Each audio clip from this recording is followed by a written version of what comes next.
Fala aí, pessoal! Boa noite, boa noite. Sejam bem-vindos aí. Nossa aula semanal, né? Nossa aula aí onde está desenvolvendo aí esses conhecimentos, essa parte um pouco mais de desenho, essa parte um pouco mais de arquitetura.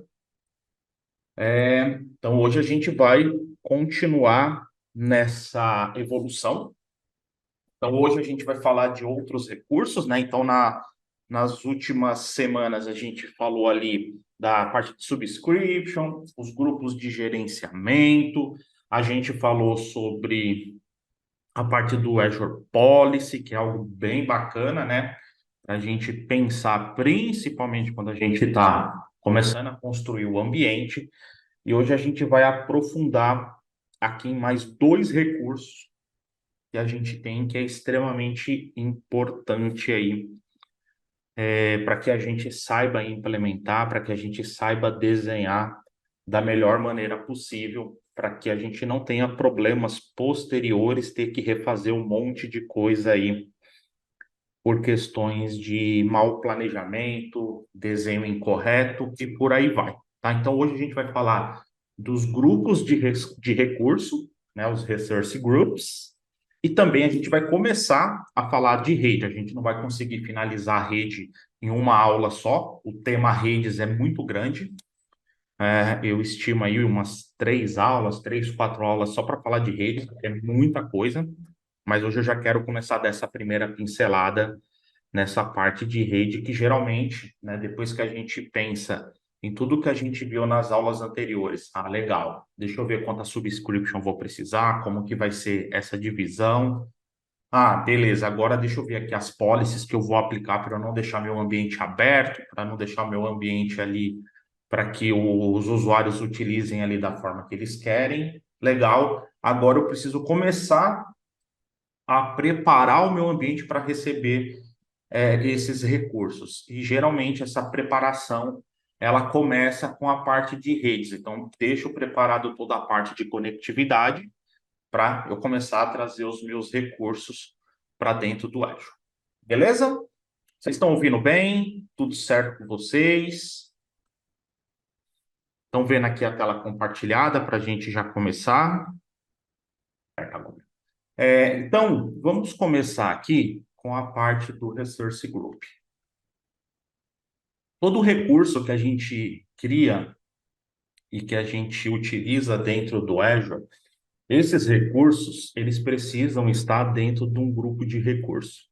É obrigatório, eu não consigo criar nenhum recurso fora de um grupo de recursos.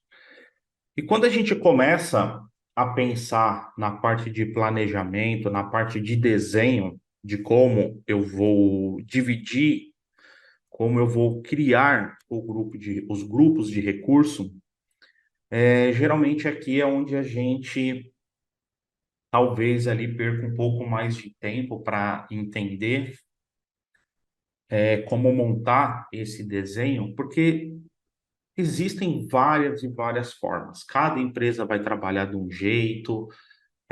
Posso dividir isso, por exemplo, por departamento, posso dividir isso por projeto. Então, tem muitas formas de eu fazer uma divisão de desenho de um grupo de recurso. Assim como a gente viu lá na primeira aula, na parte de grupo de gerenciamento, né, que eu posso dividir as minhas subscription, então esse grupo de recurso ele também vai me permitir fazer a divisão da forma que melhor atende ali o negócio. Eu trouxe aqui um documento da Microsoft, vou pegar esse link aqui e colocar aqui no chat para vocês, que fala aqui do Resource Group. E eu só quero aqui mostrar só um parágrafo aqui para vocês, que isso aqui é bem interessante. Cadê, cadê, cadê, cadê, cadê? Tá, tá, tá.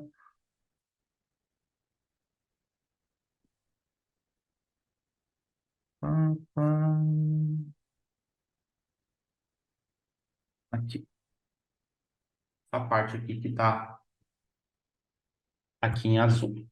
Então ele fala, né, que geralmente, né, uma recomendação a gente colocar e dividir os Resource Group para recursos que vão ter o mesmo life cycle, o mesmo tempo de vida. Tá? Por que que existe essa recomendação? E aqui embaixo ele até fala, né? Ó, por quê? Ó, porque você pode facilmente fazer deploy, atualizar ou deletar. Porque o Resource Group ele vai trabalhar com a questão de herança, né? Então, se eu tenho vários recursos dentro do Resource Group e eu deleto esse Resource Group, eu estou deletando todos os recursos que estão lá dentro. Então, por exemplo, por que que a Microsoft sugere aqui, coloca os recursos que vão ter o mesmo life cycle? Porque pensa, sei lá, é um projeto que eu estou fazendo, só que é um projeto que ele tem uma data fim.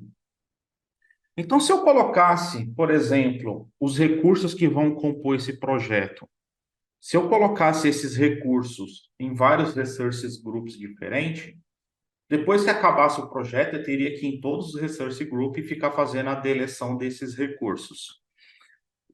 Se eu coloco todos os recursos que vão ter o mesmo ciclo de vida dentro de um único resource group, acabou aquele ciclo de vida, eu consigo deletar o resource group e automaticamente ele já deleta tudo que está lá dentro para a gente. Então, quando a Microsoft fala desse ciclo de vida, é pensando em uma ação em cima do resource group e todos os recursos que estão lá dentro.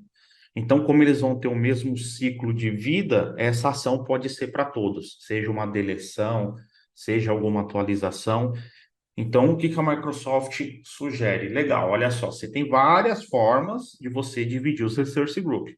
Departamento, área de negócio, o projeto, tem várias maneiras. Porém, a recomendação é tenta colocar dentro do Resource Group recursos que vão ter o mesmo ciclo de vida, para facilitar o gerenciamento, seja para uma atualização, seja para uma implementação, ou seja para a deleção dos recursos, tá? Então, existe aqui essa recomendação durante esse processo de desenho. Isso aqui, ele vai acabar sendo muito particular de empresa para empresa, tá? Então, vai ter empresa que vai utilizar por projeto, é muito comum. Então, eu tenho um Resource Group com o nome do projeto, e dentro daquele Resource Group eu tenho todos os recursos do projeto. Então, se o projeto tem um banco de dados, está dentro do Resource Group. Se o projeto tem um outro serviço, um Storage Account, dentro do mesmo Resource Group. Vai ter ali um Key Vault, dentro do mesmo Resource Group, porque aquilo pertence a um projeto específico. Então, é comum a gente utilizar essa divisão de Resource Group por projetos. Também é comum eu utilizar essa divisão do Resource Group por departamento. Por departamento, geralmente são para empresas menores, porque se eu utilizar a divisão por departamento em ambientes muito grandes, eu vou acabar perdendo essa característica do life cycle. Porque, por exemplo, eu posso criar um departamento de RH onde vai ter todos os recursos de RH, mas nem todos aqueles recursos podem ter o mesmo ciclo de vida. Então, de repente, fazer essa divisão de Research Group por departamento não seja a melhor estratégia, tá? Então, toda vez que vocês se depararem com alguma coisa legal, preciso parar, sentar e pensar como que eu vou estruturar os meus Research Group. Sempre ter que pensar com essa visão desse ciclo de vida, tá? Então, legal, ciclo de vida. São ações que eu consigo executar em massa para recursos que estão dentro do mesmo Research Group. Então, eu tenho que pegar esses recursos que vão ter esse mesmo ciclo de vida e eu jogo dentro do Research Group. Eu tenho outros recursos aqui que é para o mesmo departamento, mas o ciclo de vida é diferente. Legal, o ideal seria criar um outro Research Group e jogar esses recursos no outro Research Group. Essa é uma ideia. Tem algumas outras também, só que isso vai acabar não sendo muito útil. Principalmente, tá? Vocês vão começar a notar, pessoal, que quando a gente fala de desenho, arquitetura, vocês vão começar a notar que isso tem muito a ver com empresas grandes. Porque em empresas menores é mais simples a gente manter isso, porque os recursos são bem menores do que uma empresa maior traz. Mas lembra, o meu objetivo com vocês na formação é preparar vocês para desafios grandes. Então, por isso que a gente precisa entrar nesse detalhe, porque existe uma outra forma de eu estruturar o Resource Group, só que essa forma ela acaba não atendendo em alguns aspectos, que é, por exemplo, eu definir Resource Group por recurso. Ah, eu vou ter um Resource Group aqui só para storage account. Primeiro que quando eu faço isso, eu perco essa questão do life cycle, né? Porque, se eu criar um Resource Group só para storage account, possa ser que nem todo storage account vai ter esse mesmo ciclo de vida. Então, eu perco nessa questão. Mas existe essa opção. Um outro problema que esse tipo de desenho acaba me trazendo, onde eu vou criar o meu grupo de recurso baseado nos recursos, é que dependendo do recurso, eu não posso ter mais do que um dentro de um grupo de recursos. Então, existem alguns recursos que eu tenho essa limitação. Eu quero criar 2 recursos. Ah, beleza, mas, cara, tem que ser em resource group diferente. Então, tem alguns recursos que a gente vai ver durante a formação que tem essa característica.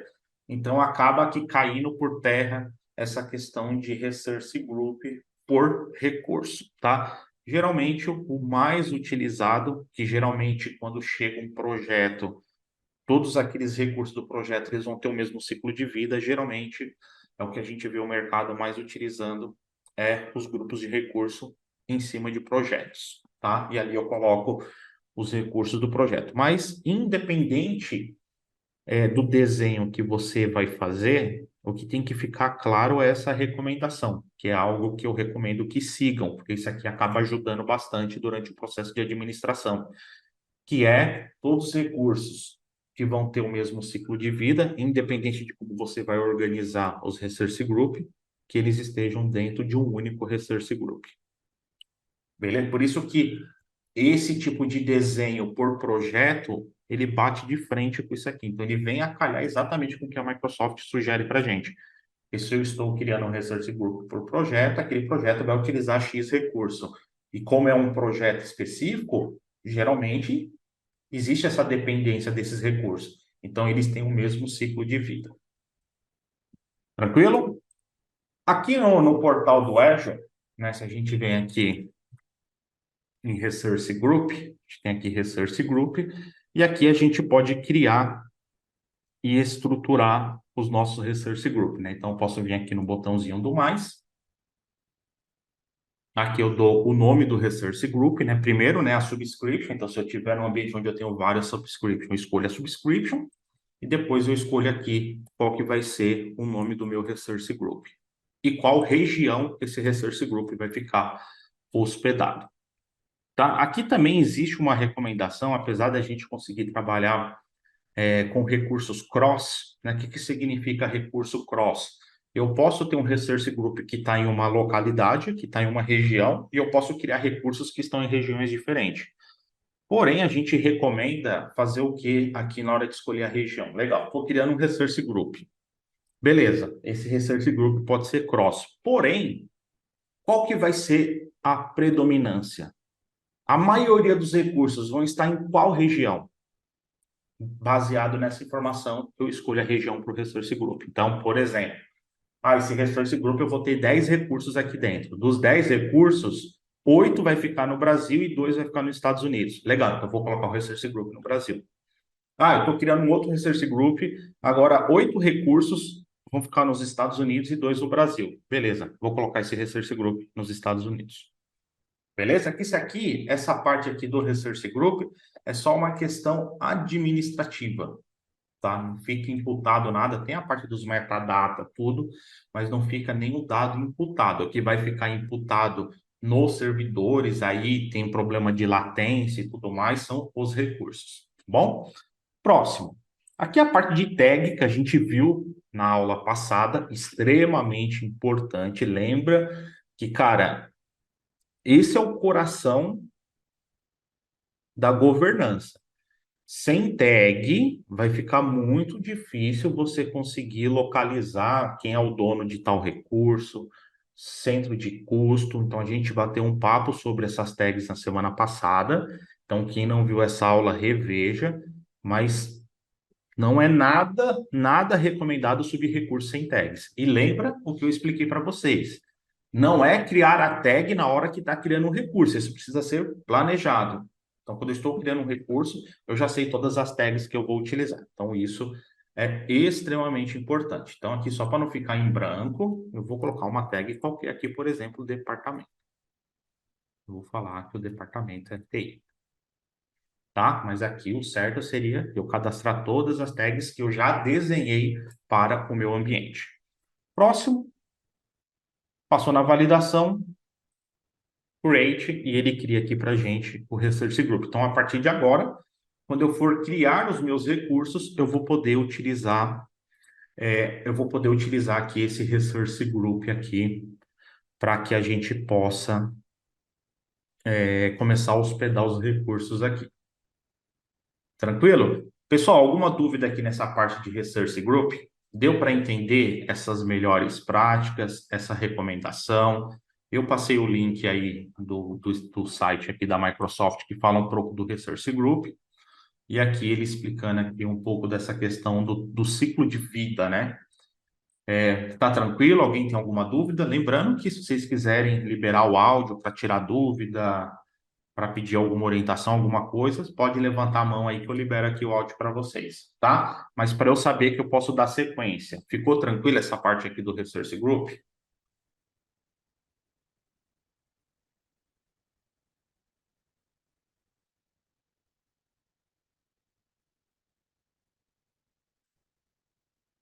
Eu liberei o chat? Acho que liberei.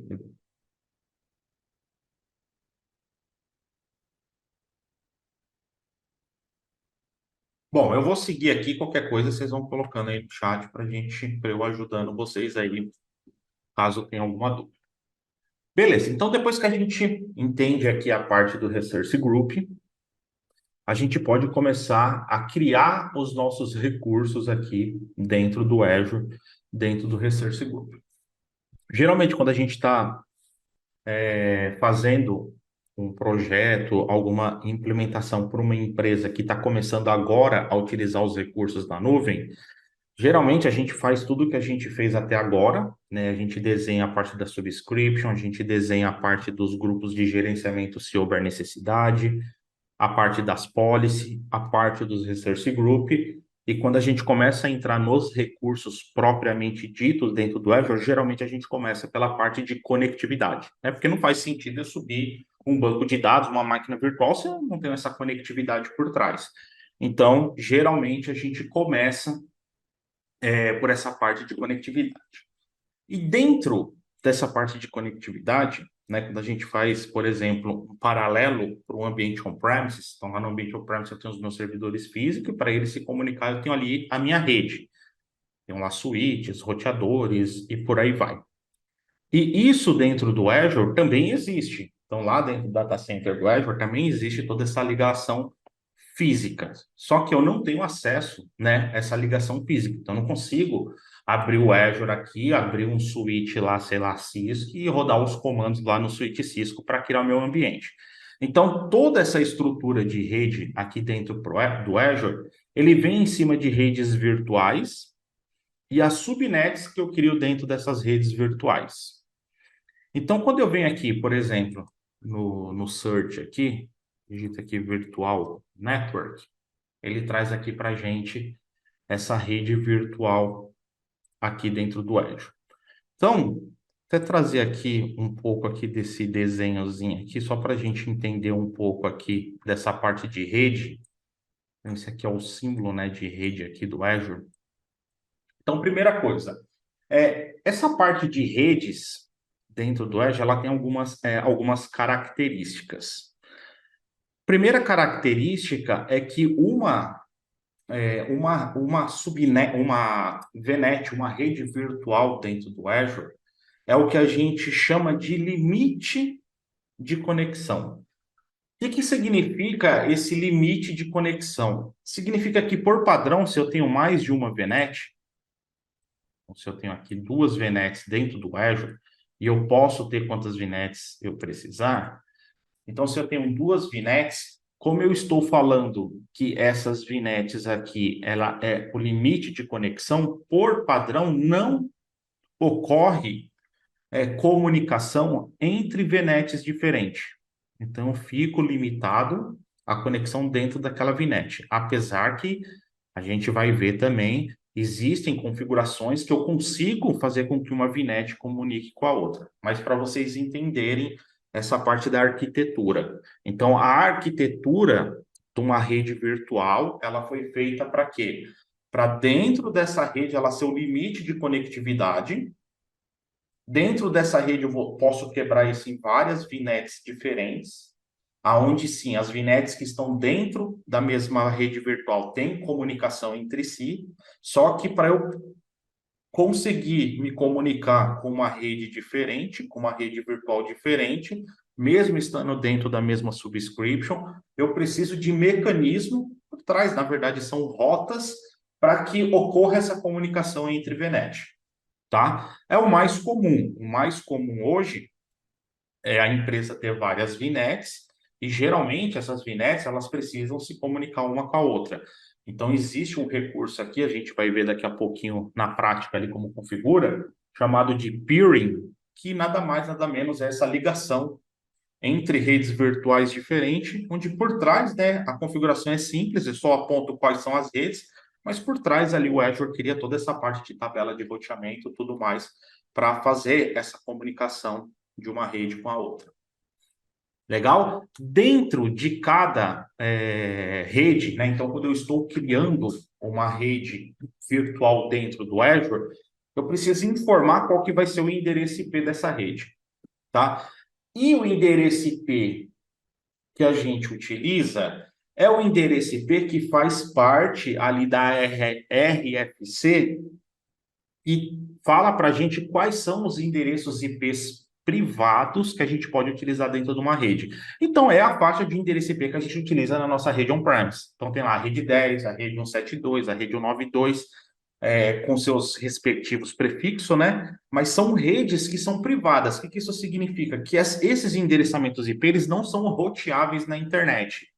Se eles não são roteáveis na internet, eu não, como ele não tem problema de conflitar com outra empresa, porque isso não é roteável, eu posso utilizar endereço IP.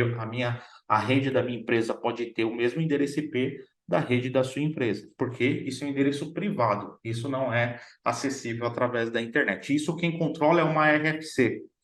Pois eu vou ver se eu acho aqui essa RFC para vocês, e lá ele destaca. Então, quando eu estou criando uma rede virtual dentro do Azure, eu preciso informar qual que vai ser esse range de IP que eu vou trabalhar dentro dessa rede.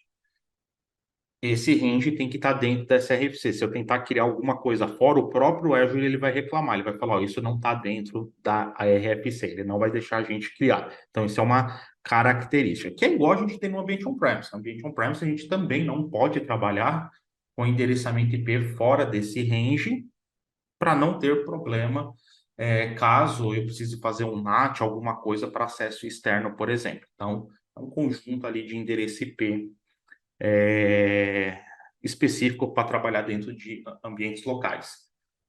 Outra coisa que é interessante, quando a gente cria o endereço IP da rede virtual, esse é o endereçamento da rede. Só que dentro do Azure, a rede virtual, ela não entrega IP. Quem entrega IP são as subnets que a gente cria dentro da rede virtual. Então, eu defino qual que vai ser o endereço que faz parte da RFC que eu vou utilizar dentro da rede virtual e, de acordo com esse endereço, eu saio criando as minhas subnets. Então, é dentro dessas subnets que eu vou apontar os recursos do Azure para que ele consuma o endereço IP. Tá? A gente vai fazer na prática, vai ficar mais claro. Mas aqui é só para vocês entenderem. Primeiro, eu posso ter várias VNets diferentes, posso ter várias. Por padrão, uma VNet, essa rede virtual, ela não se comunica uma com a outra, eu preciso criar mecanismos para fazer essa configuração. Um desses mecanismos é o peering. Eu preciso especificar qual que é a classe de endereço IP eu vou utilizar na rede, e a partir disso eu saio criando as minhas subnets. E quantas subnets eu posso criar? Aí depende a faixa, o range que você colocou na subnet, o quanto ele permitir, você vai conseguir criar isso de subnet. Beleza? Então, isso aqui é um ponto importante. Outra coisa que é extremamente importante dentro do Azure Isso aqui entra bastante nisso que a gente está vendo na formação, que é essa parte mais de desenho de planejamento. É o quê? Eu não posso simplesmente chegar no Azure e sair criando as minhas redes virtuais de qualquer forma. Então, eu tenho que seguir um planejamento. Porque dentro do Azure existe um conceito, não sei se vocês já ouviram falar de overlap, né? O overlap seria eu utilizar a mesma classe, o mesmo range de IP na mesma localidade. Então, por exemplo, um overlap seria eu criar essa rede com a rede 10 e essa aqui também com a rede 10. Então, eu vou ter um overlap, eu vou ter duas redes utilizando o mesmo faixa de endereço IP. Por que que isso aqui não é permitido? Porque quando isso chega em um roteador, ele precisa definir a rota, ele não vai conseguir saber para onde jogar essa informação, porque é o mesmo endereço, então ele não vai saber como rotear essas informações. Então, essa parte do overlap, ela é tanto dentro do Azure, então não posso ter ranges de endereço IP em VNet, em o mesmo range de IP em mais de uma VNet, e isso também vai se traduzir, na maioria das vezes, para os ambientes on-premises e ambientes que estão em outros providers de nuvem. Então, se eu estou construindo o meu ambiente aqui no Azure, na parte de rede, eu vou interligar também, eu vou fazer a conexão com o meu ambiente on-premises, eu vou fazer também a conexão com outros providers de nuvem, eu também não posso ter esse overlap. Por isso que é importante, estou construindo um ambiente de rede no Azure. Legal. Vou ligar o ambiente on-premises? Vou, legal. Qual que é a rede que o on-premises utiliza? Lá no Azure eu vou ter que partir para uma rede diferente para não ter problema de overlap. Utilizo outro provider de nuvem, AWS, GCP. Legal. Qual range de IP eu utilizo lá para não poder utilizar o mesmo dentro do Azure, tá? Então isso aqui é um ponto extremamente importante durante esse processo de desenho dessa parte de rede, entender que não é suportado esse overlap aí por conta de rota, a não ser que você realmente queira deixar os ambientes totalmente apartados. Então, como não vai ter rota entre eles, aí tudo bem. Mas a gente já recomenda subir certinho, porque hoje pode não haver conectividade, mas no futuro, agora precisa, mas está com overlap, não tem o que fazer, vai ter que trocar todo o range de IP. Então, o ideal é nascer tudo certinho primeiro. Ok? Deixa eu ver se dá para pôr. Deixa eu ver se esse drive aqui vai permitir colar. Aí vocês já veem aqui. Acho que é aqui, né? Texto.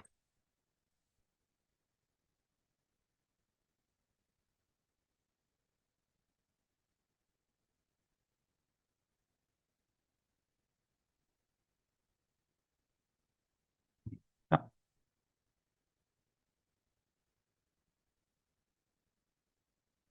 Ó, esse aqui são esses prefixos, né? Que a gente chama desses prefixos de endereço IP privado. Então, são esses prefixos aqui, né? Essas redes que podem ser utilizadas ali dentro do Azure.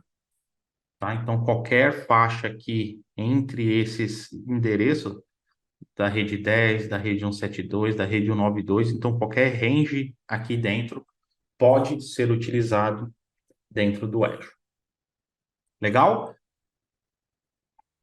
Existe outra consideração que é importante quando a gente está desenhando essa parte de rede. E geralmente, quando a gente está desenhando essa parte de rede, legal, vou ter tantos dispositivos, vou precisar de tantos endereços IP. Baseado nisso, eu posso quebrar isso em VNets diferentes. Mas existem aqui alguns ranges que dentro do Azure a gente não vai conseguir utilizar.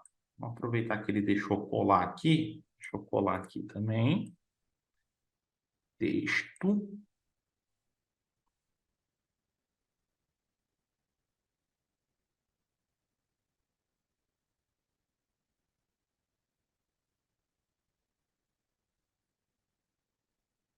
São esses range aqui.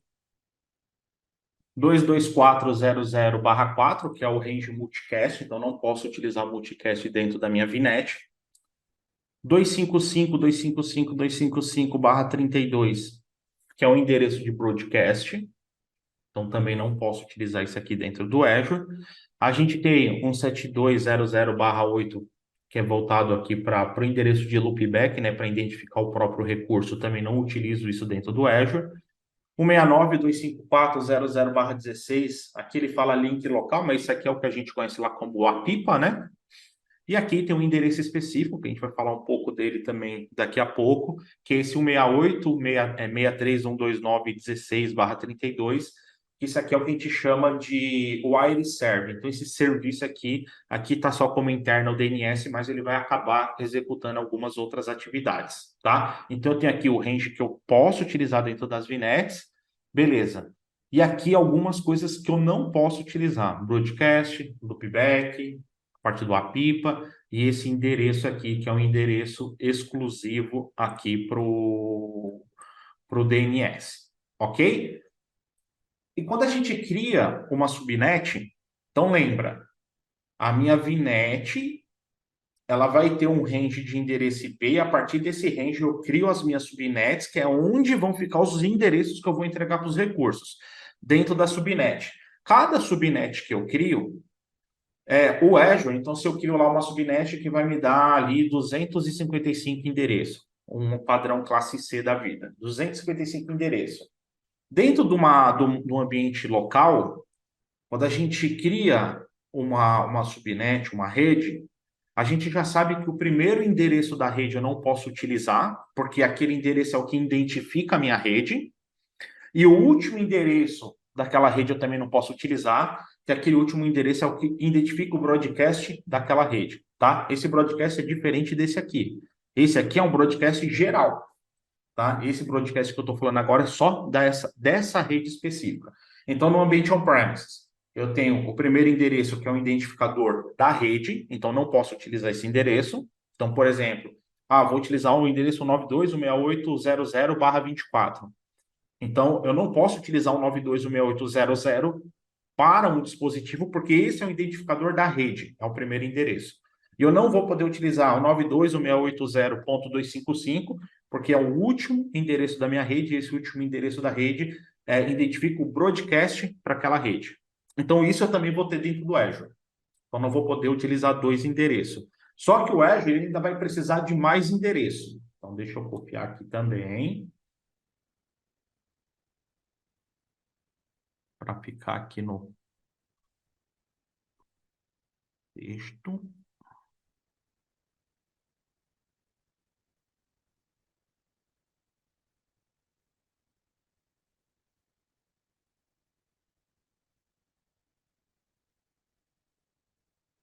Aqui. Então vamos lá. O endereço 0 não posso utilizar porque é o endereço que vai identificar a minha rede. Estou utilizando 92.168.0.0/24. Então, esse endereço 92.168.0.0 eu não posso utilizar porque ele é o endereço da minha rede. Então, final 0 ali de uma classe cheia, né? Se for uma classe padrão, o endereço sempre finaliza com 0. Eu não vou poder utilizar o último endereço, porque é o broadcast. Então, utilizando uma classe tradicional, o último endereço vai ser 255. Então, no exemplo do 92.168.0.0/24, eu não posso utilizar 162.168.0.255. Esse é o broadcast da rede. E o Azure ainda vai precisar de mais 3 endereços IP. Ele vai precisar... Aqui acabou cortando, peraí.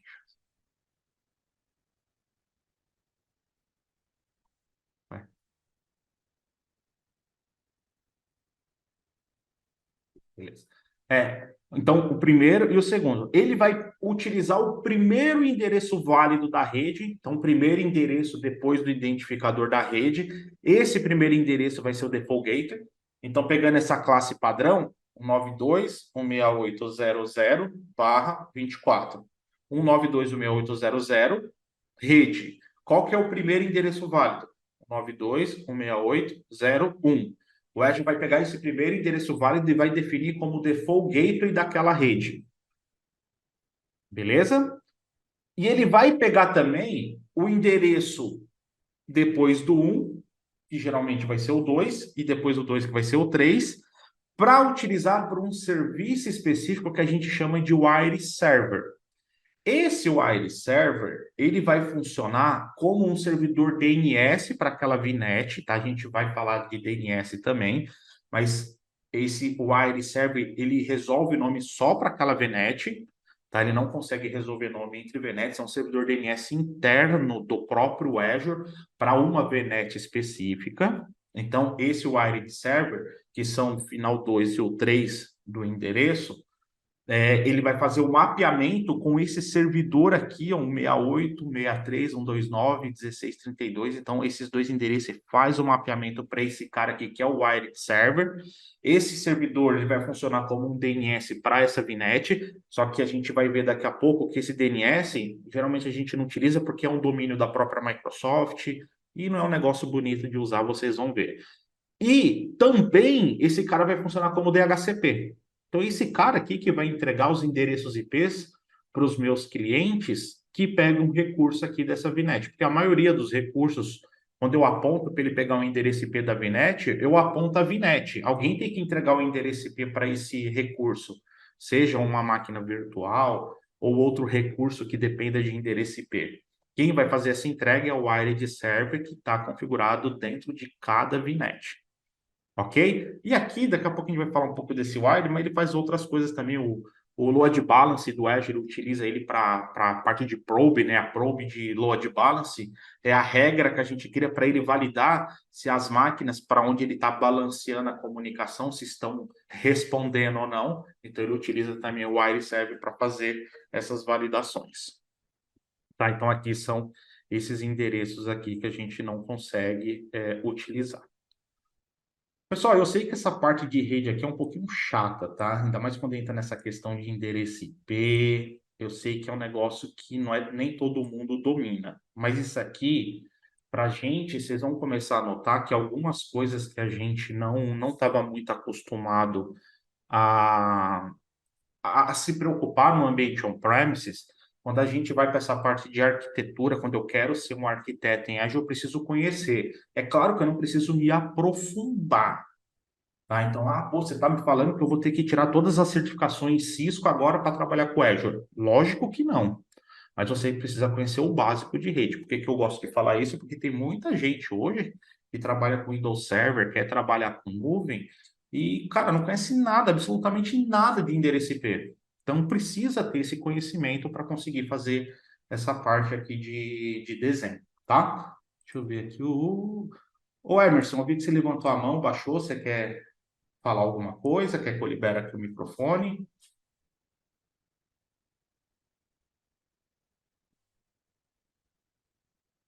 Ou eu vi demais, não sei. Eu vi aqui ó, uma mão levantada e eu lembro de ter visto com o nome do Emerson. Mas só manda no chat. Se quiser que eu libere o microfone, eu já mando aqui para você.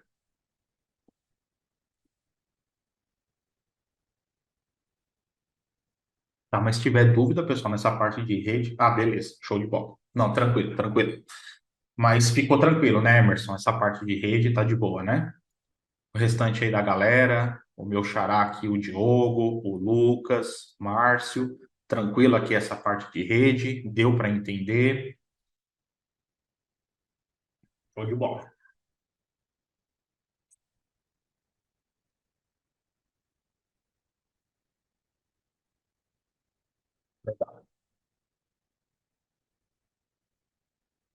Então vamos voltar aqui para o portal, clicar aqui em Virtual Network. Eu já tenho aqui uma VNet criada, mas a gente vai criar uma do zero. Então lembra que eu posso criar várias VNets diferentes. Então, quando a gente trabalha em ambiente on-premises, eu não sei se vocês já ouviram falar nesses termos, mas se não viram, fiquem tranquilos, tá? Esse tipo de conhecimento mais avançado em rede não precisa, tá? Mas eu não sei se vocês já ouviram o termo de domínio de broadcast, né? Então, quem está acostumado mais a trabalhar com rede e ambiente on-premise, ouve muito esse termo, né? Eu tenho que quebrar aqui os meus domínios de broadcast. O que que seria quebrar esses domínios de broadcast? E isso vai ter muito a ver também com o planejamento das redes que eu vou criar dentro do Azure. Quando a gente tem, a gente está criando uma rede, existe essa parte do endereço que a gente viu que geralmente é o último endereço da rede, que é o broadcast, né? E o que que é um broadcast? É quando eu preciso disparar uma comunicação, e essa comunicação ela vai ser disparada de uma origem e ela vai para todos os destinos que estão naquela segmentação de rede, que estão naquela mesma rede. Então, quando a gente fala de quebrar redes em domínios de broadcast diferentes, seria, por exemplo, quebrar em subnets diferentes. Porque a subnets, ela tem ali ou um switch layer 3 ou vai ter um roteador, e esses devices, eles não propagam broadcast. Então, o broadcast para nele. Então, por isso que eu falo que eu estou dividindo o meu domínio de broadcast. Então, eu posso pegar, por exemplo, eu tenho aqui uma rede com 200 devices. Então, se eu gero um broadcast, 200 devices recebe. Ah, vamos quebrar isso para um domínio de broadcast menor? Então, eu posso pegar essa rede grande, quebrar em duas redes, uma rede com 100, outra rede com 100. Ali eu vou ter um device que, como eu estou em redes diferentes, eu vou precisar de um dispositivo de camada 3, que é onde acontece o roteamento dos pacotes entre redes diferentes. Então, ou é um switch layer 3 ou um roteador, então ele vai estar ali no meio entre as duas redes. Quando uma rede precisar se comunicar com a outra, precisa obrigatoriamente passar por esse device. E esse device ele não propaga broadcast. Então, fazendo essa configuração, eu estou dividindo, nesse caso, né, 100 e 100, eu estou dividindo o meu domínio de broadcast. Eu saí de um domínio de broadcast de 200 e fui para dois domínios de broadcast, 100 de cada lado. E dentro do Azure, né, e qual que é a vantagem que eu tenho com isso? Quanto menor for o meu domínio de broadcast, se eu tiver muitos recursos que utilizem broadcast, por exemplo, DHCP utiliza broadcast e vários outros, eu melhoro a performance da minha rede porque aquilo não é propagado para todo mundo, né? Uma coisa é eu ter ali 1.000 devices que estão dentro da mesma rede. Eu vou gerar um broadcast gigante na rede, cara, vou ter problema de performance. Beleza, vamos quebrar isso em domínios de broadcast diferentes, menores, show de bola. Quando alguém precisar gerar um broadcast, só vai para aquele conjunto específico. E isso dentro do Azure, para a gente quebrar isso em domínios de broadcast diferente, é a criação de subnets. Então, quando a gente cria aqui uma rede virtual, lembra lá, todo recurso que eu crio dentro do Azure, eu preciso especificar em qual resource group ele vai estar alocado. Pegar o resource group que a gente acabou de criar, CRG aula, e aqui eu dou um nome para essa minha rede virtual. VNet 001, por exemplo. Em qual região essa VNet vai estar localizada? Então, aqui é aquela recomendação. Se os seus recursos que vão utilizar o endereçamento IP dessa VNet, se esses recursos estão no Brasil, eu vou criar minha VNet no Brasil. Ok? Próximo. Aqui é onde entra essa parte aqui de endereço IP. Então, notem que aqui ele já me traz um padrão pegando aqui, ó, da rede 10. Então, se eu voltar aqui pro Dryo, ó, a rede 10, ele pegou aqui desse primeiro. Então, eu posso usar essa rede 10 ou posso utilizar outra rede. Notem que aqui, ele me trouxe aqui uma coisa interessante. Aqui, outra coisa, né? Notem que aqui, ele começa com o prefixo /8. Aqui, ele está dando um prefixo /16. Então, lembra, se é um /8, o 16 está aqui dentro também. Eu poderia utilizar um /24, que também está aqui dentro, porque esse aqui é um /8. Tá? Então, aqui, porque esse /8 aqui, ele vai me dar uma quantidade muito grande de endereço para eu trabalhar. Então, às vezes, eu não preciso dessa quantidade gigantesca. Por isso que aqui ele especificou um /16 e aqui ele fala, ó, esse /16 vai ter 65.536 endereços para trabalhar. Ok? Eu poderia chegar aqui, uma coisa que é interessante para você ver como o Azure trata essa questão do overlap e ele leva muito a sério. Se vocês notarem, por que ele não colocou zero aqui? Por que ele colocou um ao invés do. Por que ele colocou não colocou o zero aqui ao invés do um? Deixa eu só duplicar essa guia aqui para não perder o assistente. Mas se vocês notarem, a outra rede virtual que eu tenho, essa aqui, ela está nesse range de endereço IP, aqui, ó, 10.0.0.16. Então, ele já identificou que eu estou utilizando o 0 e eu não posso ter o overlap. Então, ele já falou, opa, vamos jogar o 1 aqui. Que aí o 1 aqui é outra rede. Beleza? Então, aqui, mas eu poderia chegar aqui, não. Quero usar o 10, não. Quero usar 172.16. Lembra, é uma classe específica, 172.16. 00 eu posso utilizar um /12 para frente. Então, posso chegar aqui, 72.16, 0.0/16. Ok? Então, aqui eu defino. Então, lembra, aqui, pessoal, é o range. Então, aqui é o range grande, que é a partir desse range que eu vou poder criar as minhas subnets. Então, as minhas subnets, elas vão ter que vir desse range aqui. Eu não vou poder criar uma subnet que não faz parte desse range de endereçamento que eu coloquei na minha VNet. Tá? Então, isso aqui é importante.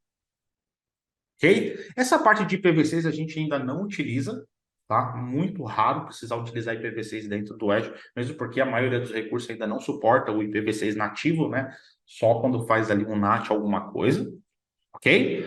E aqui, onde a gente precisa adicionar subnet. Então, lembra, a minha rede sem subnet não vai entregar endereço IP nenhum. Que entrega endereço IP é a minha subnet. Posso clicar aqui em adicionar subnet.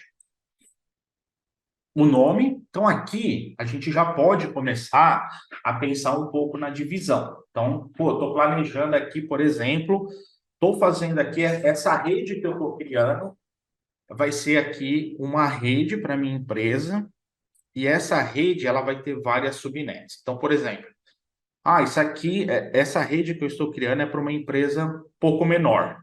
Então, eu consigo trabalhar a maioria dos recursos dentro da mesma VNet.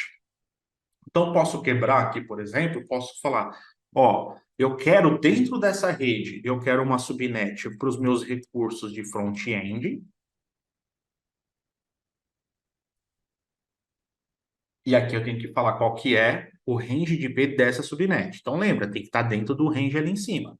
Então, vou colocar um 72.16.1.1 barra, posso pôr um /24, por exemplo. /24 não, aqui é 0, /24. Ok? Então, lembra, o /24, ele está dentro aqui desse /26. Então, essa vai ser a minha rede front-end. Ok? Aí aqui ele fala, você tem 251 endereços, porque 5 é reservado para o Azure. Ok? Daqui a pouco a gente vai falar um pouco desses outros recursos aqui que ele adiciona. Posso clicar em adicionar. Ele trouxe aqui para mim essa subnet. Eu posso chegar aqui e falar, não, beleza, eu quero também, dentro dessa mesma net, eu quero também ter uma rede aqui que vai ser a minha rede de back-end. E aqui eu quero 172.16.2.0/24. Ok? Posso ir criando aqui as redes que eu preciso. Eu quero aqui uma subnet, sei lá, para banco de dados. A rede vai ser 172.16.3.0/24. Vou adicionando aqui as redes que eu preciso aí para atender o meu projeto, tá?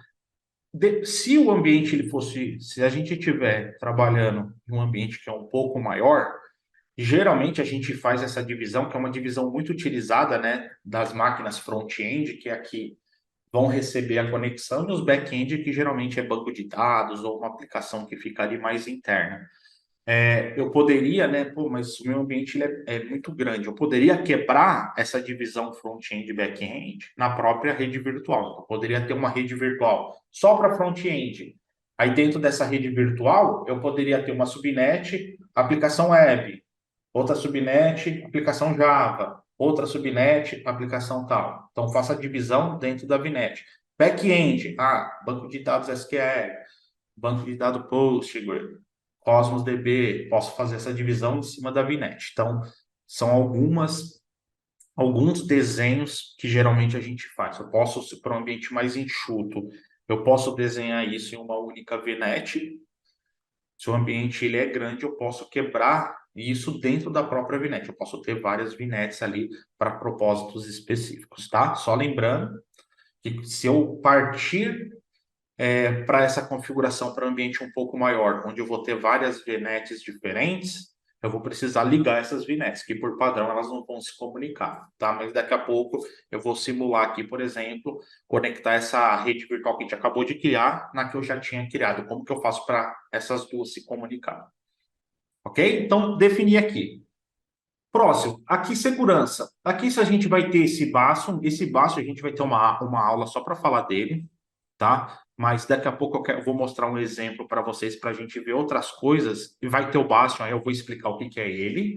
Aqui se eu quero essa proteção de DDoS em cima dessa minha rede e se eu quero ter um firewall nessa rede. Aqui tem algumas coisas que é interessante, só voltar aqui nessa parte de subnet. Dependendo do recurso que eu vou criar, esse recurso ele vai precisar de uma subnet exclusiva. E além desse recurso precisar de uma subnet exclusiva, essa subnet vai ter que ter um nome específico. Então, por exemplo, esse Bastion, ele precisa ter uma subnet com esse nome. Se eu crio um Azure Firewall, a subnet precisa ter um nome Azure Firewall. Se eu crio um Network Gateway, a minha subnet precisa ter esse nome. Então, tem alguns recursos que, durante a criação desse recurso, ele já vai nomear a subnet e tem que ser aquele nome, eu não posso alterar, tá? Mas no decorrer da nossa formação, a gente vai ver bastante sobre isso. Então, aqui, se eu quero essas informações, beleza. Aqui lembra, né, da importância da tag. Vou colocar aqui departamento só para não ficar sem nada. Próximo. Ele vai fazer aqui essa validação e vamos criar aqui a nossa primeira rede virtual.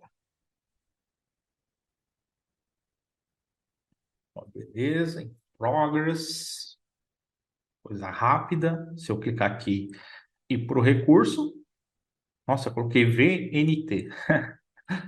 Tá aqui o nome da minha rede, o endereço que eu estou utilizando, e se eu for aqui em subnet, tá aqui as subnets que eu criei. Eu posso criar uma subnet nova. Notem que essa parte que eu te falei do gateway, ele já até tem aqui, ó, essa subnet que você criar não é a de gateway, ele já dá o nome certinho. Mas aqui, eu só criei essas três aqui, preciso de mais. Não tem problema, eu posso ir adicionando aqui. Mas lembra, nós como arquitetos, a gente tem que deixar o máximo das coisas já prontas para não precisar ficar durante o ambiente produtivo, ficar fazendo muitas alterações. A gente sabe que sempre tem coisas para ajustar, mas a ideia é o ambiente tentar nascer o mais certo possível. E aqui, address space, eu tenho aqui qual que é o meu range, e se por um acaso, né, pô, eu cadastrei um range aqui e está próximo de esgotar, eu posso vir aqui e adicionar um range novo. Então, posso chegar aqui e falar, adiciona aqui um outro range aqui da rede 192, por exemplo. Então, consigo trabalhar com esse range aí. Beleza? Então, tenho aqui, deixa eu só ver aqui, né? Pegar a minha colinha aqui dos tópicos que a gente tem para ver. Deixa eu só ver se eu deixei de falar de algo. Aqui tá certo. Aqui também tá certo. Aqui já falamos. Beleza. Show de bola. Então tá aqui nossa primeira rede criada com a subnet. Então agora se eu vou subir um recurso, uma máquina virtual ou outro recurso que precise de um endereço IP, e eu quero consumir dessa rede virtual que eu criei, durante a criação do recurso é só apontar em qual VNet que eu quero criar. Então, por exemplo, se eu chegar aqui, vamos criar uma máquina virtual. Deixa eu ver se ele já deixa direto. Já deixou. Então, aqui ele vai pedir, ó, beleza. Está criando uma máquina virtual, a máquina virtual precisa de um endereço IP. Qual é a VNet que você quer atribuir esse endereço IP? Ó, vem aqui, a minha VNT001. Beleza. Lembra, a VNet não entrega endereço IP, que entrega é a subnet. Legal. Qual a subnet? Aí aqui eu escolho. Escolhi a subnet, o AIRE Server, que é o serviço, entre outras coisas, vai fazer o serviço de DHCP. Quando essa máquina for subir, ele vai olhar para dentro da subnet e vai falar qual que é o primeiro endereço que eu tenho livre. Ele vai eliminar o 0, o 1, o 2, o 3 e o 255. Então, o primeiro geralmente é o 4. Beleza? Então, aqui eu posso associar. Então, todos os recursos que dependem de IP, ele sempre vai pedir isso aqui para você. Legal, esse recurso ele precisa de endereço IP. Qual que é a VNet? Legal, ó, dentro dessa VNet eu tenho essa subnet. Qual a subnet? Aí você vai lá e escolhe a subnet que você quer selecionar. Show de bola? Deixa eu pegar aqui e mostrar uma coisa para vocês que é bem legal. Eu vou pegar aqui, eu já tenho uma máquina virtual aqui. Tá rodando, beleza. Eu vou pegar aqui, vou conectar. E aqui eu vou conectar usando essa opção de passo. Antes de clicar aqui, deixa eu só dar uma visão geral, tá? Lembrando que a gente vai ter aula de como ativar isso aqui, como configurar, fiquem tranquilos, tá? Mas só para vocês não ficarem, mas espera aí, o que é esse Bastion? Quando a gente cria uma máquina virtual, a gente precisa conectar nessa máquina virtual para fazer o gerenciamento, fazer o acesso, fazer tudo. E existem algumas maneiras de eu conectar nessa máquina virtual. Posso conectar via RDP, igual eu estou no ambiente on-premise.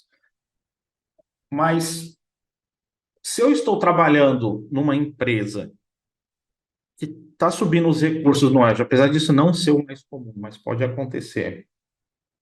Eu estou subindo numa empresa e essa empresa ela não tem uma VPN estabelecida com Azure ou um Express Route, que seria, eu vou colocar agora, a gente vai estudar sobre isso, mas eu vou colocar como se fosse uma VPN privada, só para vocês entenderem que são recursos diferentes, só que é a mesma finalidade.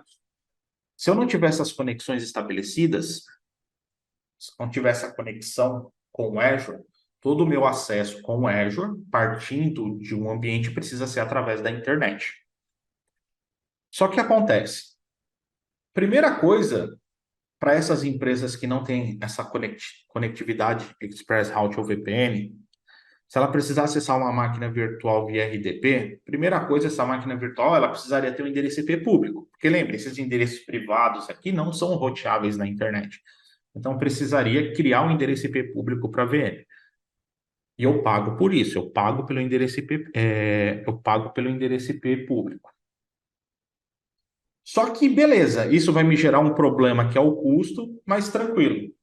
Só que aqui vem um problema que aí não tem como seguir, que é o quê? O RDP ele não foi construído para trabalhar na internet. Ele não é um protocolo seguro para ser publicado na internet. Então, eu não devo publicar nada para ser acessível através da internet via RDP. Vai dar problema, tá? Pode escrever. O pessoal já chegou a fazer alguns testes que, cara, você sobe uma máquina aqui no Azure com RDP habilitado para o endereço IP público, é questão de poucas horas para o pessoal conseguir invadir essa máquina, tá? Então não é um protocolo seguro. Só que beleza. Pô, eu tenho a minha máquina que está no Azure. Preciso conectar nessa máquina para gerenciar.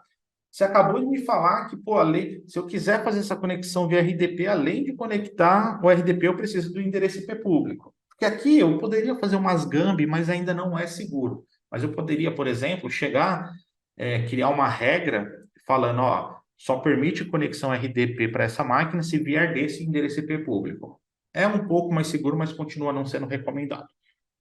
Tá, mas então como que eu vou conseguir conectar na minha máquina para gerenciar se eu não tenho essa VPN? Porque se eu tiver a VPN, é show de bola, eu posso acessar o RDP porque eu estou passando através de um túnel VPN, eu não estou acessando diretamente através da internet.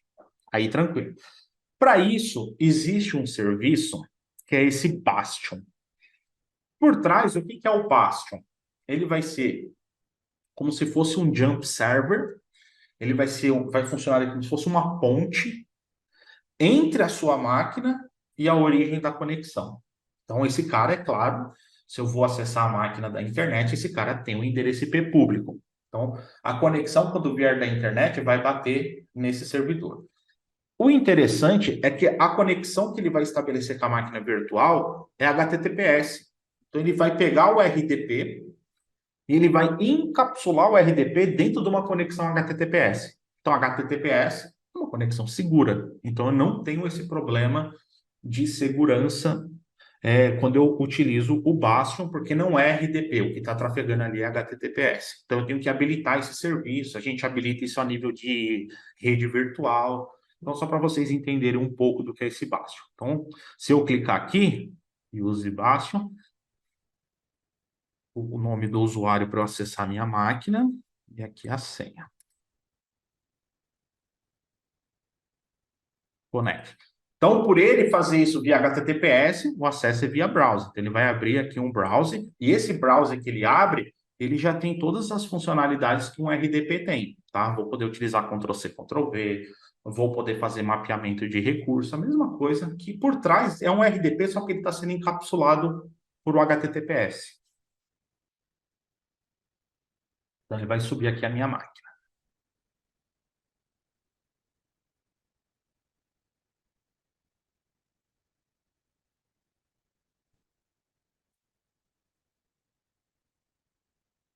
Viu? Vamos abrir aqui. PowerShell. Vou aumentar aqui um pouquinho para ficar melhor para vocês verem.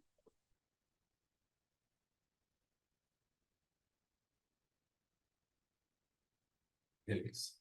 Vou dar aqui um IP. Opa, fig. Olha que legal isso aqui. Então, aqui está o nome do meu servidor. Beleza? Então, aqui o nome do servidor. Lembra que eu falei para vocês, quando a gente cria aqui a nossa rede virtual, então a gente está aqui na rede virtual que a gente criou. Lembra que cada rede virtual, ela vai ter um servidor, que é o servidor que a gente chama de wire server, que é esse endereço IP aqui. 168, 63, 129, 16. Então, esse servidor, entre outras coisas, ele vai funcionar como se fosse um servidor DHCP e um DNS para resolver nomes. Só que esse DNS é um DNS que só vai funcionar a resolução para os recursos que estão dentro da mesma VNet. Por quê? Olha que legal. Nome da máquina. Sufixo DNS. Ele pega esse nome aqui, que vai ser isso aqui é o guide da minha VNet. E aqui ele utiliza esse domínio público da Microsoft, essa zona DNS da Microsoft, do Azure, aonde ele vai hospedar todas as máquinas virtuais. Então, por isso, isso aqui, se eu pegar o FQDN da máquina, né, todo mundo sabe, né? FQDN é o nome completo da máquina, inclusive o domínio que ela pertence. Se eu pegasse aqui o FQDN dessa máquina, é SRV001 e tudo isso aqui.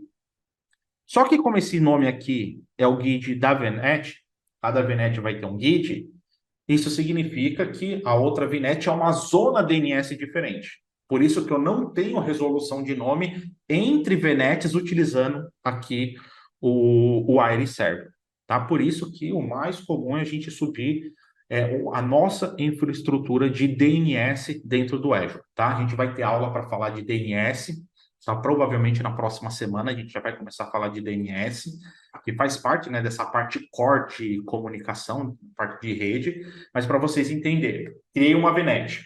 Beleza, dentro daquela VNet, eu já tenho resolução de nome para os recursos que estão dentro daquela VNet. Então, se eu subir SRV003, 002 dentro da mesma VNet e dar um ping SRV002, ele vai resolver o nome, porque está dentro da mesma VNet e está dentro dessa zona DNS que é criado aqui por esse Wire Server, tá? Só que isso só para aquela VNet específica. E aqui embaixo, olha os bichos aqui. DHCP Server, endereço IP do Wire Server, DNS Server, endereço IP do Wire Server. Então, ele está utilizando aqui o DNS e o DHCP para ser o Wire. O DHCP a gente não consegue alterar, então a própria VNet, ela que vai controlar isso. Só que o DNS a gente pode não. Peraí, eu quero utilizar o meu domínio. Não quero utilizar esse domínio aqui da Microsoft. Não quero utilizar isso aqui. Eu quero utilizar o meu domínio, o domínio da minha empresa. Então, eu posso chegar lá e falar, não, o DNS, todas as máquinas que estão nessa VNet vai apontar para esse servidor DNS. Então, eu posso fazer essa alteração. Legal? Se eu voltar aqui, ó, eu estou na minha VNet, rede virtual. Eu tenho aqui, ó, DNS Server. Ele vem aqui com a opção Default, que é o Wire Server. Eu posso chegar aqui e falar, não, eu quero custom. Beleza, qual que é o endereço IP, então, do seu servidor DNS? Eu venho e configuro aqui, e a partir, preciso reiniciar as máquinas, quando eu reiniciar as máquinas, elas já vão apontar aqui para o servidor DNS correto. Ok? Eu também poderia fazer isso. Não, na verdade, isso aqui eu faço. Uma coisa que é importante quando a gente está criando uma máquina virtual, só voltar aqui para a máquina virtual, isso aqui o pessoal ainda confunde bastante. Quando eu crio uma máquina virtual, aqui na parte de network, eu não configuro. Antes, deixa eu só voltar aqui na VM. Deixa eu só abrir aqui a interface de rede.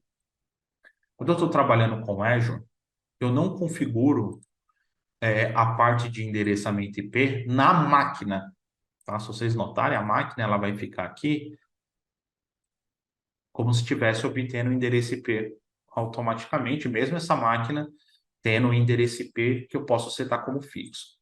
No Azure, eu não configuro essa parte de endereço IP, DNS, Default Gateway, eu não configuro isso na interface de rede do sistema operacional.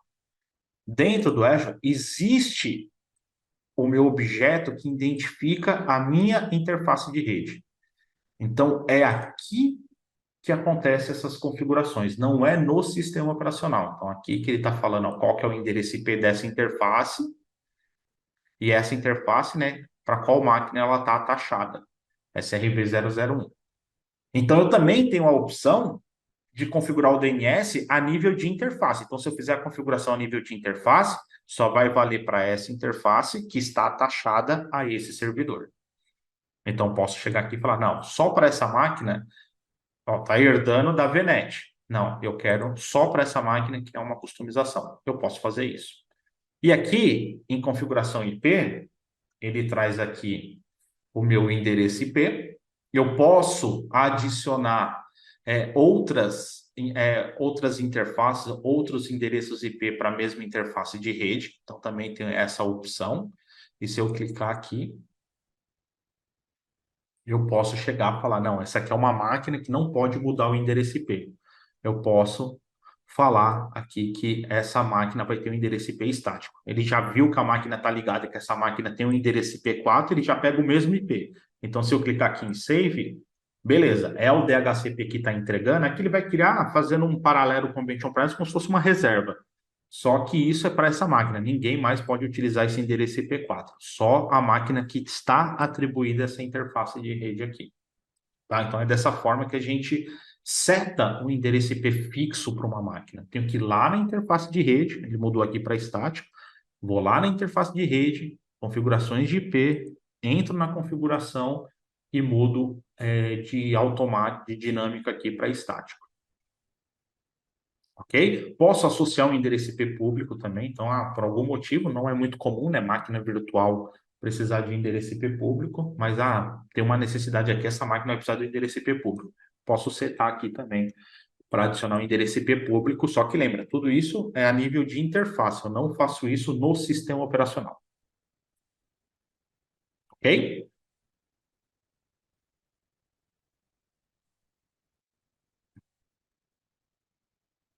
Vamos voltar aqui para a nossa network.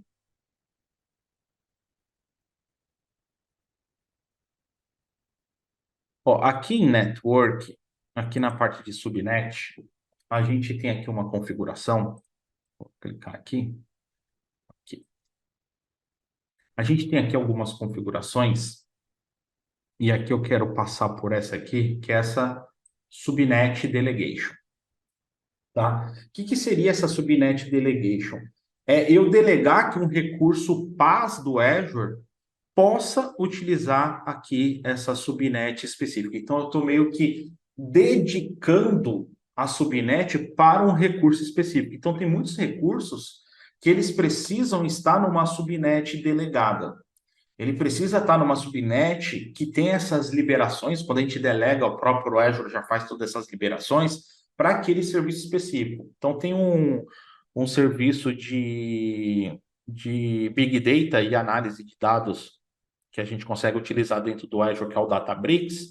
O Databricks, por exemplo, para ele funcionar durante a configuração do Databricks e tudo, ele pede uma subnet delegada. Então, ele já cria Mas essa delegação por trás é o Azure fazendo todas as configurações, regras e tudo mais, para que essa subnet possa ser utilizada por um recurso PaaS, não é máquina virtual, é um recurso PaaS, possa utilizar essa subnet para solicitar endereço IP, fazer as configurações de conectividade. Então, quando a gente clica aqui, aqui tem todos os serviços que são suportados aqui a trabalhar aqui com essa delegação. Então, se eu clicar, cadê? Aqui embaixo, ó, Databricks Workspace, esse exemplo que eu te dei. Então, posso selecionar aqui. Então, estou falando aqui que essa subnet é uma subnet que é delegada para utilização do Databricks. Então, é só o Databricks que vai poder utilizar aqui essa subnet. Então, se eu dar o save aqui, ele até vai mudar aqui para a gente. Ó, Delegate to, aí aqui ele muda, ó, Databricks Workspace. Então, é uma subnet exclusiva para esse tipo de serviço. Né? Por que que existe essa delegação? Porque dependendo do tamanho do ambiente, eu posso ter que subir vários recursos. Então, aqui o Databricks, por exemplo, eu posso ter que subir vários servidores Databricks. Então, esses servidores precisam estar numa subnet específica que já tenha todas essas liberações. Então, aqui não é pensando, vou fazer essa delegação por causa de uma máquina. Não, aqui geralmente é coisas um pouco maior. São serviços que quem utiliza já não utiliza uma instância, um recurso. Então, quem utiliza o Databricks é uma solução de Big Data e análise. Então, ninguém vai utilizar uma máquina só. Não faz sentido. Então, geralmente é um pool gigante de máquina. Então, eu delego uma subnet específica para armazenar e atender essa demanda específica aqui para dentro do nosso Azure. Legal? E tem também aqui, eu não vou chegar a criar, mas só para vocês verem, porque a gente vai ter aula para falar disso, ó, Firewall. Quando eu crio um Firewall,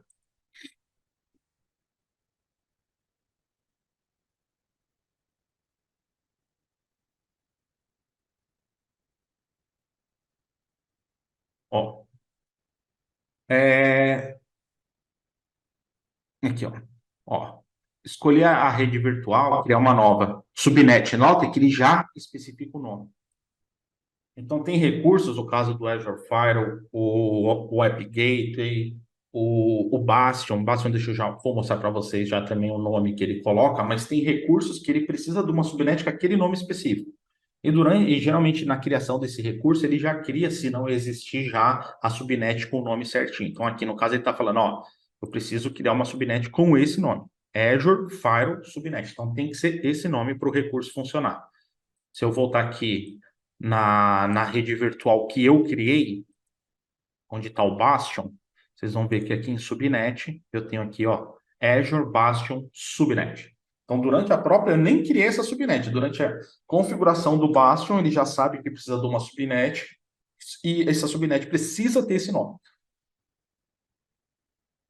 Se eu configurar com outro nome, ele não aceita. Ele vai dar falha na hora de seguir. Ele não vai nem fazer a validação, porque precisa ter esse nome. Então, existem alguns recursos que precisam ter, a subnet precisa ter um nome específico para armazenar aquele recurso. Então, aqui por trás, ele também está fazendo uma espécie de delegação, porque ele está especificando o nome só para a utilização daquele recurso. Pessoal, dúvidas até aqui? Tá tranquilo mesmo? Tá dando para entender? Tô indo no ritmo bom?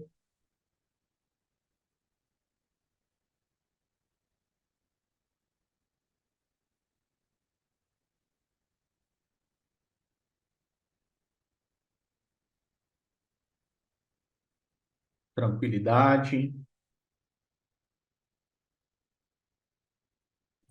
Legal, qualquer coisa manda aí. Eu vou continuar aqui, a gente já está indo para os finalmente aqui da aula. Existe um recurso, ainda falando dessa parte de conectividade, e só lembrando, tá, pessoal? A gente vai falar ainda mais algumas aulas dessa parte de rede, conectividade, vamos voltar no vir, né? Porque é muita coisa, até essa parte de conectividade é uma das partes maiores que a gente tem dentro do Azure, tá? Mas existe um recurso, e esse recurso ele é muito legal. Para isso, deixa eu ver se eu tenho aqui um. Deixa eu ver se eu tenho. Eu acho que não, mas aí a gente cria. Deixa eu ver se eu tenho um storage account, que eu acho que esse aqui é o melhor exemplo. Não, deixa eu criar aqui. Aqui, pessoal, não se preocupem, tá? A gente vai falar de storage account. Aqui eu vou criar rapidinho, porque eu quero mostrar uma coisa de conectividade. E o storage account aqui, eu acho que é o melhor para a gente Aqui tem que ser um nome exclusivo. Só deixar aqui como local, beleza. E aqui é o melhor exemplo para a gente entender esse próximo recurso, que é um recurso bem interessante.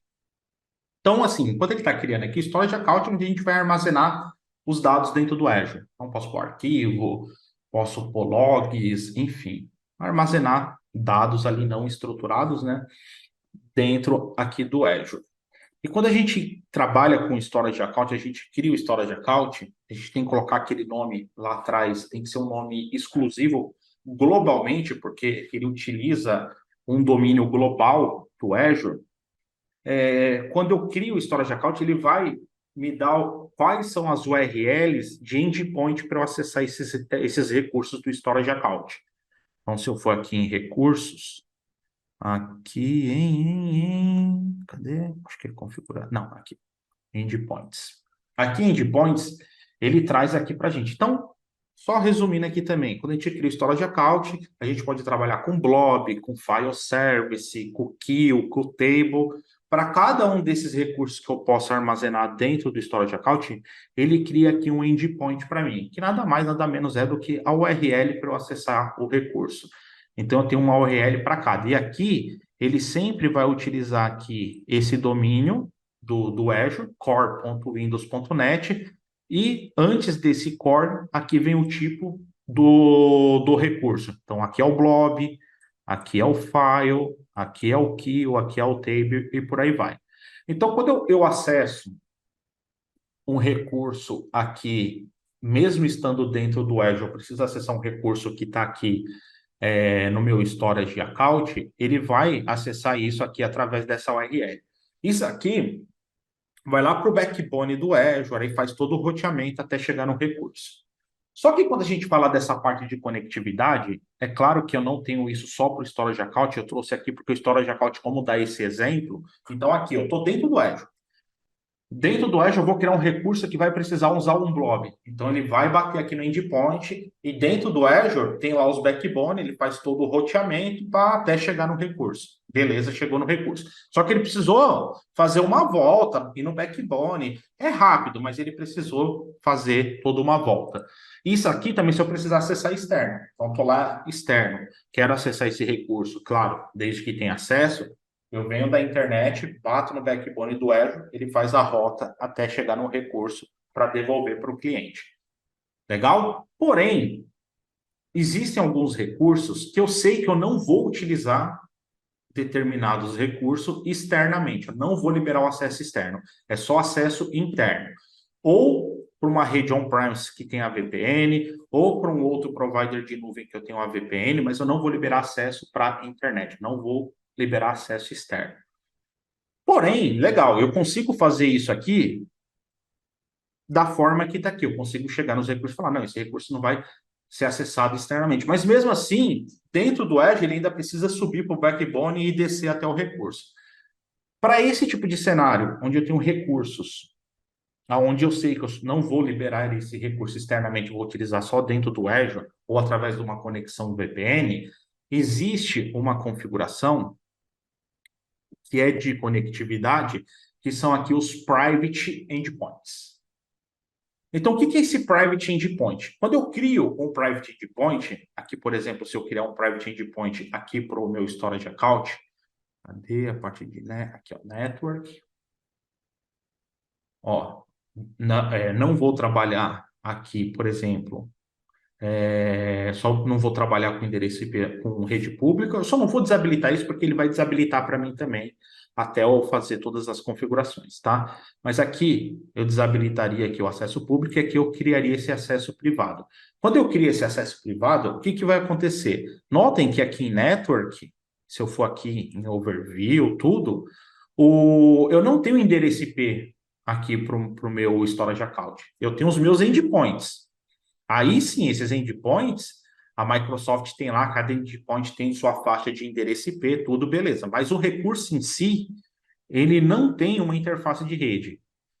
Só que a partir do momento que eu crio esse private endpoint, para qualquer recurso, não só o storage account, posso ter para outros recursos também, ele vai criar uma interface de rede virtual para esse recurso. Então, se eu clicar aqui, por exemplo, ó, vou criar um e teste, ó, Network Interface. Ele está pegando um recurso que não tem interface de rede e ele vai criar uma interface de rede que é por onde a comunicação vai começar a ocorrer. Então, a comunicação não vai mais passar por aquele endpoint lá para o backbone, não. É uma conexão direta, é uma conexão privada. Então, isso aqui eu ganho em relação à segurança, porque não tem mais como os usuários acessar isso externamente. E eu ganho também em performance em relação à rota, porque é um endereço IP que está dentro da minha VNet. Então eu já sei a rota para chegar lá. Eu não preciso ir lá para o backbone, descer e fazer toda a bagunça. Então posso ir dando aqui, annex, aqui.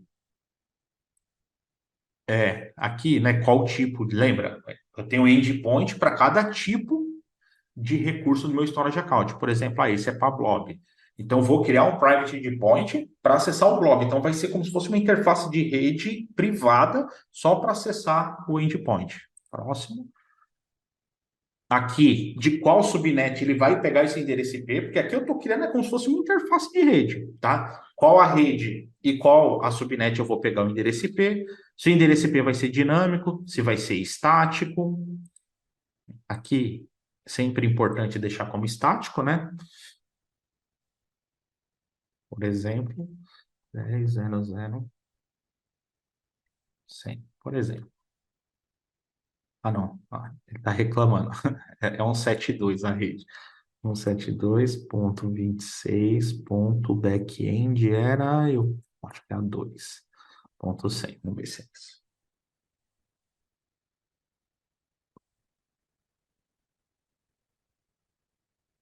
172.16.0. 172.16. Agora sim. Beleza. Aqui tem a parte de DNS. Então, ó, eu estou configurando uma interface de rede para acessar um recurso. Legal, essa interface de rede tem um endereço IP. Você quer criar um nome, porque para a gente é mais fácil trabalhar com nome do que com endereço IP. Você quer criar um nome para essa interface de rede para acessar esse recurso? Aqui entra uma outra configuração que a gente vai explorar mais nas próximas aulas também, que é esse Private DNS Zone, que é uma zona DNS privada para determinados serviços. E notem que aqui, ó, Private Link Blob Core Windows, então é uma zona privada para o recurso do tipo blob de um storage account. Então, cada recurso vai ter a sua zona privada específica para aquele recurso. Então, se eu estou criando um private endpoint e na hora de configurar a zona é para um recurso do Databricks, eu vou ter lá um private link do Databricks. Ah, estou criando isso para um Azure SQL, eu vou ter a zona private link do SQL. Então, cada serviço tem o seu private zone ali certinho para a gente configurar. Ok? Então, aqui eu definiria essa integração. Aqui o RG, tudo, beleza?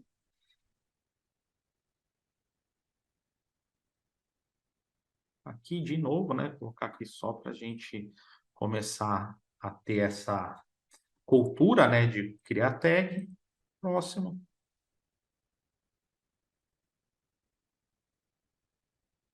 Validação passou. Agora eu crio. Então, agora eu tenho um recurso que nativamente não tem interface de rede. Agora eu criei uma interface de rede para fazer um acesso privado e um acesso dentro da minha VNet. Então, eu estou dentro da minha estrutura, não preciso ir para o backbone do Azure. Então, toda vez que eu precisar acessar esse recurso, internamente eu posso utilizar esse link privado que vai ser por trás dos panos a criação de uma interface de rede que eu tenho ali dentro do Azure. Então, isso aqui é o Private Endpoint. Tá? A gente vai explorar ainda mais esse recurso quando a gente entrar na arquitetura de outros recursos. Então, quando a gente for falar de SQL, a gente vai falar do Private Endpoint. Quando a gente for falar do Storage Account, que hoje eu mostrei rápido, a gente vai voltar a falar do Private Endpoint. Então, a gente vai falar muito do Private Endpoint. Mas só para vocês já entenderem, né, como a gente já está falando dessa parte de conectividade, que dentro dessa conectividade existe um componente quando eu quero fazer um acesso privado e um acesso direto a recursos. Não são todos os recursos do Azure que têm esse suporte do Private Endpoint, mas a maioria já tem hoje, E a Microsoft ela está sempre colocando esse recurso e mais recursos aí que a gente tem dentro do Azure. Tranquilo?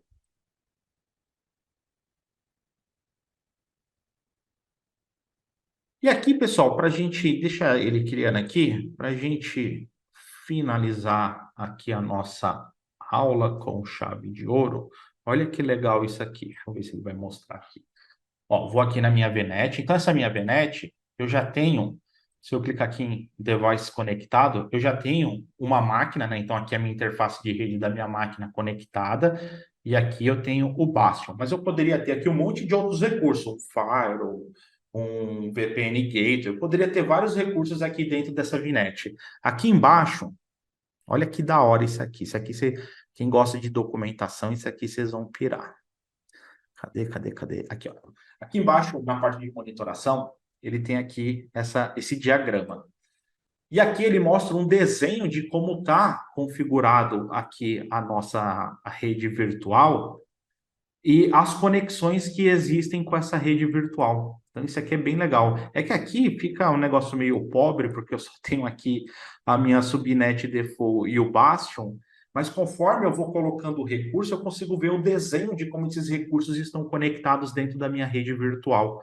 Isso aqui ajuda bastante para a gente fazer um relatório, por exemplo.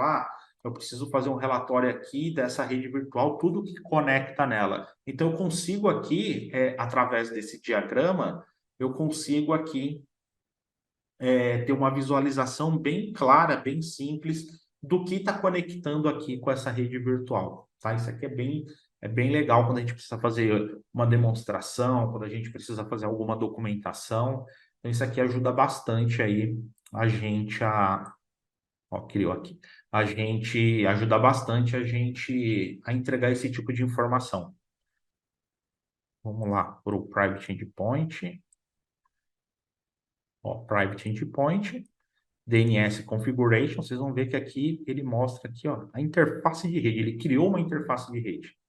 Ele criou uma interface de rede. Essa interface, por ser uma interface de rede, tem um endereço IP, o IP100 que a gente colocou, e eu quero resolver esse nome. Eu quero acessar isso aqui através do nome. Está aqui o FQDN. É que eu coloquei aqui o nome todo torto aqui do meu storage account, mas aqui é o nome do meu storage account, e aqui embaixo o FQDN dele, que vai apontar do private link para esse cara aqui. Lembrando que esse cara que é o meu endpoint.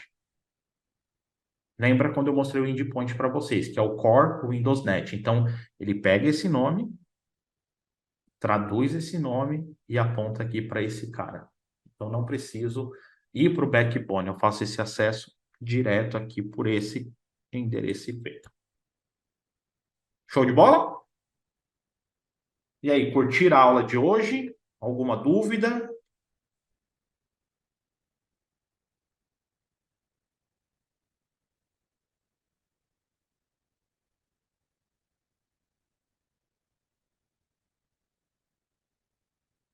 De boa?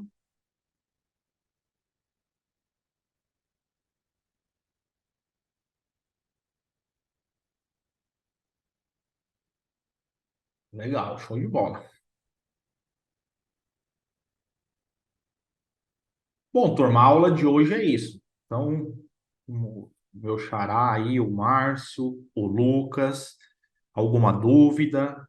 Gostaram da aula? Deu para pegar? Lembrando que aqui a gente ainda vai falar muito de rede, né? Praticamente todo o recurso que a gente for ver durante a nossa formação vai ter um envolvimento da rede de alguma forma. Então, muitas coisas que a gente viu aqui, a gente vai continuar falando nas próximas aulas, tá? Mas pelo menos nas próximas outras duas aulas, a gente ainda vai focar bastante aqui nessa parte de rede, só que aí a gente vai avançando. Então, na próxima, a gente já vai começar a falar um pouco do DNS, já vai ver alguns tipos, porque quando a gente fala do core de rede, a parte de resolução de nomes está ali dentro também.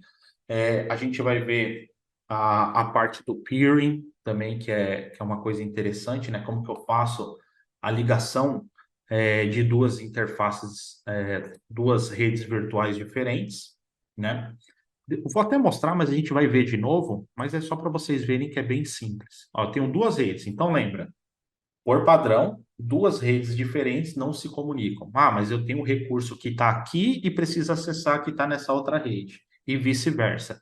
Se eu entrar aqui na minha rede virtual, eu tenho aqui ó, essa configuração de peering. Clico aqui, adicionar.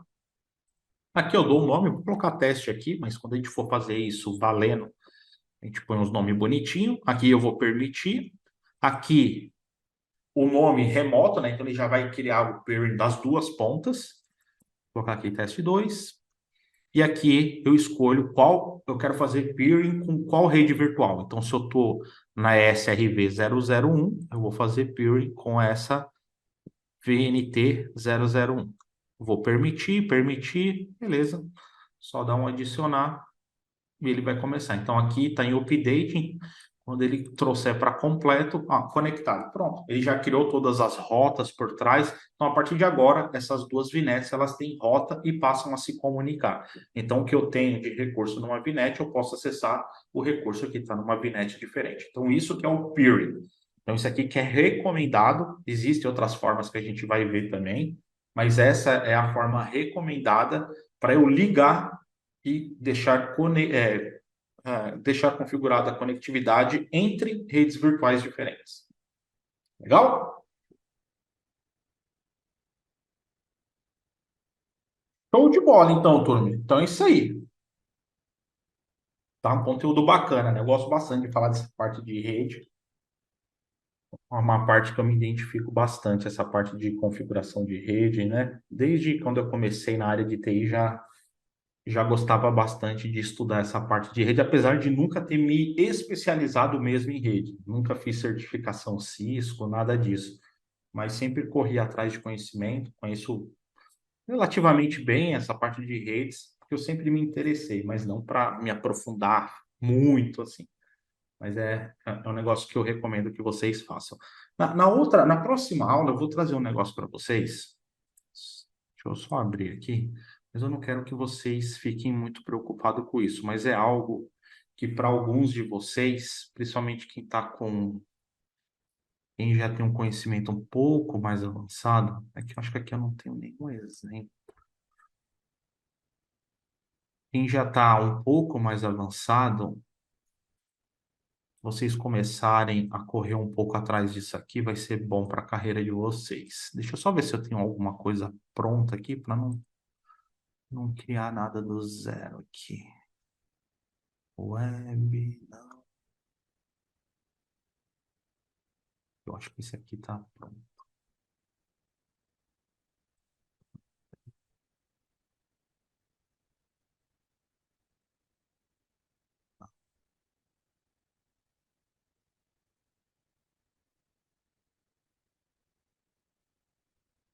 Tá sim. Deixa eu compartilhar.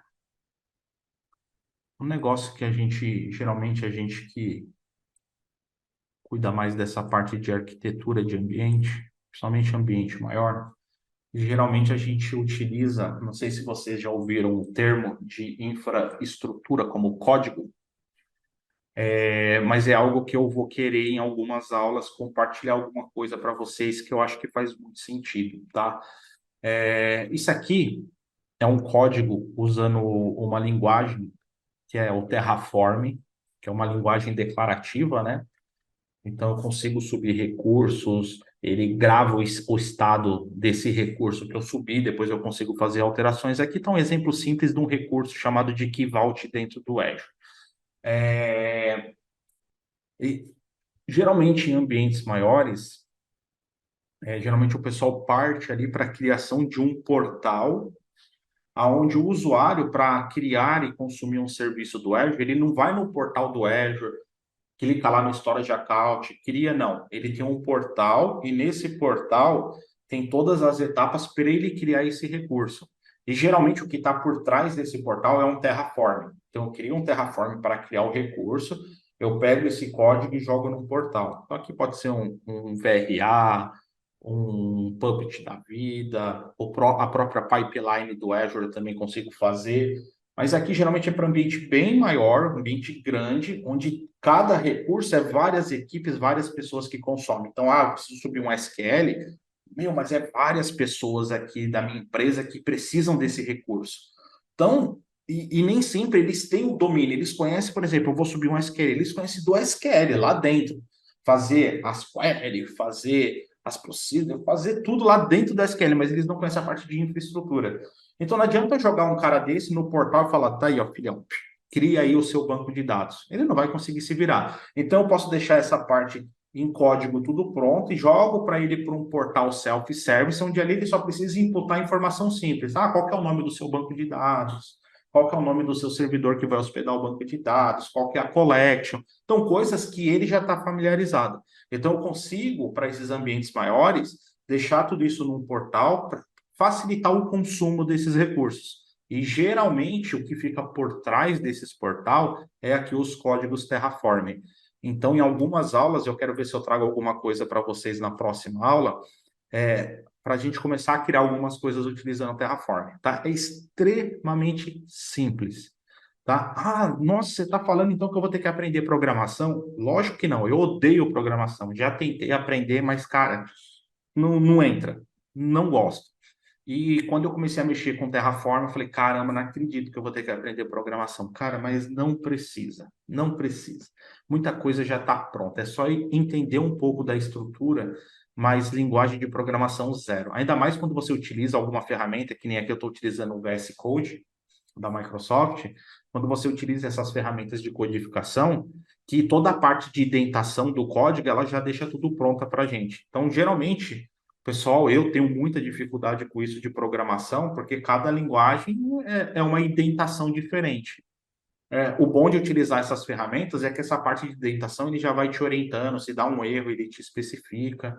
É bem legal. Então, só para um spoiler aqui para vocês. Então, na próxima aula, provavelmente eu vou trazer, por exemplo, a criação de uma rede, uma subnet, utilizando aqui o Terraform, e para vocês verem essa questão de state, né? Então, eu criei uma VNet e uma subnet. Eu posso chegar agora para o meu código Terraform e falar, cria mais uma subnet. Ele não precisa criar tudo de novo, só adiciona mais uma subnet. Então, como ele sabe o que ele criou lá, ele vai olhar para o código e falar, legal. Então, tudo isso já está criado, isso não está. Então, o que eu preciso criar é isso aqui. Então, vocês vão ver, a gente vai evoluindo aos pouquinhos, mas não se preocupem, tá, pessoal? Ah, pô, vou ter que aprender Terraform. Não, vamos indo juntos aqui, é que eu acho que é algo que vai valer demais para a carreira de vocês, tá? Muito mesmo, porque muitas empresas hoje estão pedindo um conhecimento, eles chamam, né, infraestrutura como serviço, mas a maioria das empresas utiliza o Terraform, tá? Então, aos poucos, a gente vai vendo algumas coisinhas de Terraform também. Legal? Show de bola?